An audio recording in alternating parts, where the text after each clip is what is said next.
लगभग 250 के लगभग संख्या पहुंच चुकी है उन किसानों की जिन्होंने इस देश के किसान और देश की किसानी को भविष्य में सुरक्षित रखने की लड़ाई में इस किसान आंदोलन में अपनी शहादत दी है। उनको भी नमन करता हूं। यहाँ की व्यवस्थाओं के संबंध में सब आपके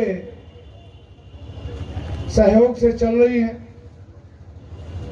और निरंतर चलती रहेंगी, लेकिन समय की जरूरत है कि हम सब इस सरकार की, जिस सरकार को बहुत लंबे समय के बाद बहुत बड़ी उम्मीदों के साथ हमने देश की कुर्सी सौंपी, तो उसका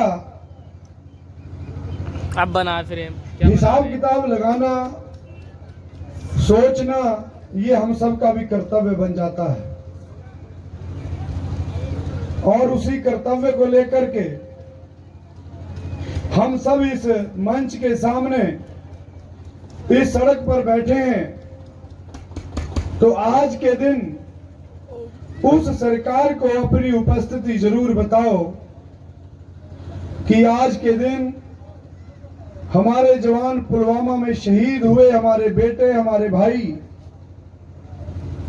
और हम आज के दिन दिल्ली की सरहद और दिल्ली की चौखट पर इस रोड पर बैठे हैं।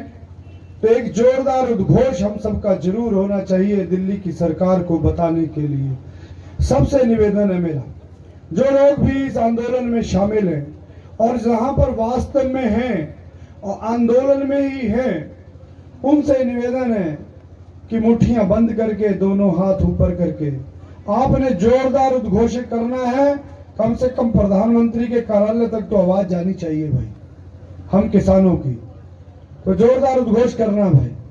किसान एकता, किसान मजदूर एकता, काले कानून, काले कानून, तानाशाही नहीं चलेगी, ये मनमानी नहीं चलेगी, गुंडागर्दी नहीं चलेगी। शहीद जवान अमर रहे, शहीद किसान अमर रहे। तो दोस्तों, जो महत्वपूर्ण विषय है, मौके की सरकार और सरकार का ढोंग, देशभक्ति के नाम पर सर्टिफिकेट बांटने वाली ये सरकार देश के उन जवानों को भी देशद्रोही का सर्टिफिकेट दे देती है और देश के उन किसानों को भी देशद्रोही का सर्टिफिकेट दे देती है, जिनके प्राण, जिनकी जान सदैव देश हित में कुर्बान होने के लिए तैयार रहती है। ये चिंता का विषय है। आज पूर्व सैनिक हमारे मंच पर उपस्थित हैं और एक वो सैनिक जिसने जब इस आर्मी में जो इस सरकार की नाकामियों को उजागर करने का प्रयास किया, उसको सस्पेंड करके घर भी भेजा, और उसके बाद भी ये सरकार अपने माथे पर देशभक्त होने का तमगा अगर लगाए रहती है, तो ये कहीं ना कहीं हमारी नाकामियां भी हैं। हमें इस सरकार से पूछना चाहिए कि आपका देश की आजादी में योगदान 0% है, उसके बावजूद भी देश की गद्दी, उसके बावजूद भी देश की बागडोर हमने इस उम्मीद के साथ आपको सौंपी थी कि 70 साल बाद शायद आपके देश के प्रति भावनाएं बदल गई हों आपके ढोंग शायद बदल गए हों, लेकिन आप तो बिल्कुल पक्के निकले, जैसे देश की आजादी से पहले थे और देश की आजादी के बाद भी आप तो वैसे निकले। ना आप देश की आजादी से पहले देश के लोगों के साथ थे और ना देश की आजादी के बाद देश के साथ हैं। ये चिंता का विषय है। जो हमारे जवान शहीद हो गए सीआरपीएफ के, उनको आज तक शहीद का दर्जा नहीं मिला भाई। आज तक शहीद का दर्जा नहीं दे पाई ये सरकार, और इसके लिए एक बार शेम बोल दो भाई सबके सब लोग। एक बार शर्म आनी चाहिए सरकार को, हाथ खड़े करके शेम करो। ये बहुत जरूरी है। इस सरकार को शर्म आनी चाहिए जो इतना ऊंचाई से, इतना गहराई से इस देश को बर्बाद करने का प्रयास कर रही है। इसकी चिंता हम सबको जरूर होनी चाहिए।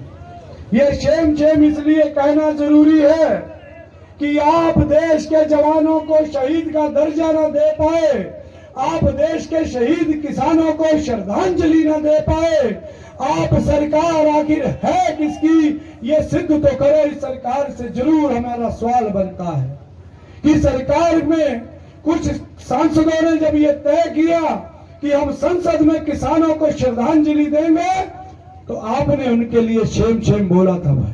तो ये पूरे देश में इनकी शेम इस पार्टी के सभी सांसदों की, विधायकों की निश्चित रूप से होनी चाहिए भाई। एक और बात मैं नौजवानों आपसे कहना चाहता हूं, ये सोशल मीडिया का दौर है। यहां पर जितने भी लोग बैठे हैं, जितने भी नौजवान साथी बैठे हैं, जिनके पास मोबाइल है और जिनकी फेसबुक पर, सोशल मीडिया पर जो एक्टिव हैं, वो एक बार हाथ खड़ा करें भाई जरा, जो सोशल मीडिया पर एक्टिव है। और जिनका फेसबुक के अलावा ट्विटर पर भी अकाउंट हो यार, वो भी हाथ खड़े करो भाई। एक तो जिसका अकाउंट ट्विटर पर नहीं है, वो अपना अकाउंट भी बनाओ भाई। और ट्विटर पर अकाउंट बनाते ही हम कल से ये प्रयास कर रहे हैं कि अगर किसी को उसको चलाने में प्रॉब्लम आए तो हम कल एक टीम भी यहां पर बैठाएंगे। और ट्विटर पर रोजाना ट्वीट किया करो, प्रधानमंत्री को टैग करके शेम लिखी होनी चाहिए हर ट्वीट पर।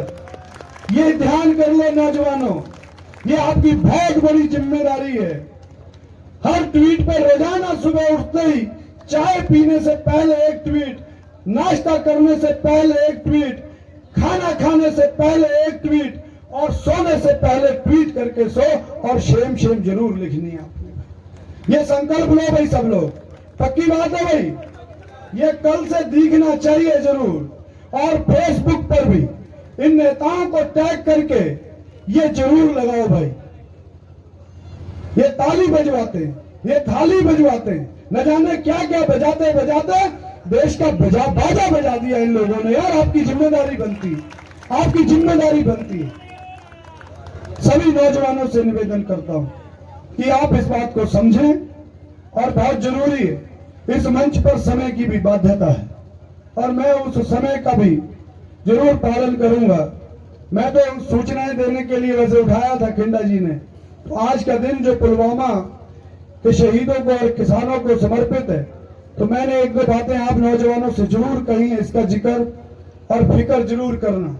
हमारी एक आदत बन चुकी है कि हम जिक्र तो बहुत करते हैं लेकिन फिक्र नहीं करते। तो इसलिए जिक्र के साथ फिक्र भी किया करो कि ये ठीक कैसे होगा। तो इसकी चिंता भी आप सबने करनी है। और शाम को जो कैंडल मार्च है वो नीचे क्रांति गेट से प्रारंभ होगा भाई। आप सबने उसमें रहना है और वो यहाँ मंच के सामने आकर के यहाँ श्रद्धांजलि हम सब ने कैंडल मार्च के माध्यम से देनी है। एक निवेदन मेरा जरूर है कि ये एक चेन है और चेन में जितने मर्जी जोड़ लो दूर तक, लेकिन जब उसको गोल करते हो तो कौन आगे है कौन पीछे है पता नहीं चलता। तो हम भी सब चेन हैं। तो इसलिए जब भी शाम को कैंडल मार्च होगा तो बड़े डिसिप्लिन से थोड़ा चलना है भाई। आगे निकलने के चक्कर में हमारी मर्यादाएं पीछे ना छूट जाए, ये भी जरूर ध्यान में रखना, क्योंकि बहुत सी समस्याएं आ जाती हैं और मुझे कहते हुए कोई गुरेज नहीं है। 26 जनवरी की जो घटना मैं आप सबको बता देना चाहता हूं कि 9 बजे यहां पर ध्वजारोहण हुआ था और 11 बजे यहां से चलने का कार्यक्रम था, लेकिन बड़े अफसोस से कहना पड़ रहा है कि कुछ नौजवान 9 बजे यहां से सब कुछ पार कर गए थे। और जब दुर्घटना हुई और दुर्घटना होने के बाद जब आए तो यहां पर पहला सवाल था कि हमारे किसान नेता कहां थे, वो हमारे साथ नहीं गए। अरे भी तुम तो यही छोड़ के चले गए उनको, उन्होंने तो 11 बजे आपको साथ में लेके चलना था। अब जब आप आगे गए, दुर्घटना हुई, तो फिर आप कह रहे हो कि किसान नेता कहां गए। तो जब आप साथ में लेकर के चलोगे तभी सब लोग साथ में चल पाएंगे, ये ध्यान रखना, ये आपकी जिम्मेदारी बनती है। और दुर्घटना के बाद में ये कहना, ये कहीं ना कहीं आपकी बुद्धि पर भी प्रश्न चिन्ह खड़ा करता है। इसलिए नौजवानों, मैं पहले भी कहता हूं, आप कितने समझदार हो जाओ, ये साधनों के दौर में, संसाधनों के दौर में आप बहुत समझदार हो, इसमें कोई दो राय वाली बात नहीं है। हमारे बुजुर्गों ने जो काम 10 घंटे में पूरा किया होगा, जो दूरी 10 घंटे में पूरी की होगी, वो आप आज 2 घंटे में पूरी कर सकते हो, इसमें कोई संदेह नहीं है, आपकी योग्यता पर कोई संदेह नहीं है। लेकिन ये ध्यान रखना, वो जो दूरी है, वो जो रास्ता है, वो आपके बड़ों ने देखा है। उस रास्ते पर कहां मोड़ आएगा, कहां अपने घूमना है, ये तो आपके बड़े ही बताएंगे ना भाई, ये तो वही बताएंगे। स्पीड आपकी ज्यादा हो सकती है, लेकिन अनुभव आपके बुजुर्गों से ज्यादा आपका नहीं हो सकता। और अनुभव का कोई शॉर्टकट नहीं है, हर चीज का शॉर्टकट है, अनुभव का कोई शॉर्टकट नहीं है। 40 साल की उम्र 40 साल पूरे करने पर ही पूरी होगी, 30 साल में 40 साल की उम्र पूरी नहीं हो सकती, ये ध्यान में रखा करो जरूर। इतना कुछ ही कहते हुए मैं अपनी वाणी को विराम देता हूं और आशा करता हूं कि सभी नौजवान इस आंदोलन की मर्यादाओं के अनुरूप अपना महत्वपूर्ण योगदान इस आंदोलन को देंगे। बहुत बहुत धन्यवाद। जय जवान, जय जवान, धन्यवाद। धन्यवाद बाजवा।